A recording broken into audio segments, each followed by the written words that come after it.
আসসালামু আলাইকুম, কেমন আছেন সবাই? আশা করি সবাই ভালো আছেন।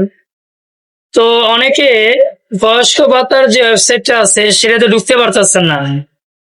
তো আপনারা যারা বয়স্ক ভাতার ওয়েবসাইটে ঢুকতে পারতেছেন না, আপনারা অনেকে ক্রোম দিয়ে অ্যাপ্লাই করেন, আবার অনেকে মাইক্রোসফট অফিস দিয়ে অ্যাপ্লাই করেন, আবার অনেকে ফায়ারফক্স দিয়ে অ্যাপ্লাই করেন।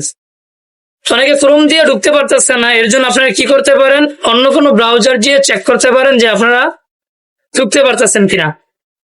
যদি ক্রোমে কাজ না করে ফায়ারফক্স দিতে পারেন, ফায়ারফক্স দিয়ে যদি কাজ না করে তাহলে মাইক্রোসফট ওয়ার্ড অথবা অপেরা দিয়ে আপনারা ঢুকতে পারেন।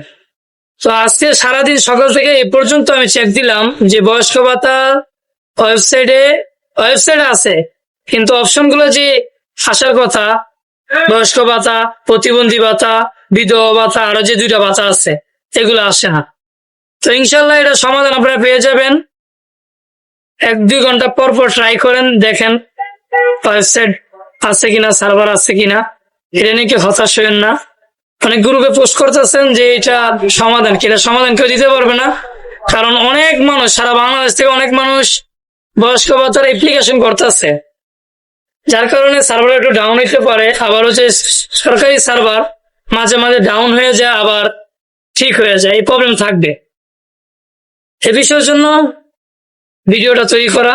ধন্যবাদ সবাইকে, সবাই ভালো থাকবেন। আসসালামু আলাইকুম।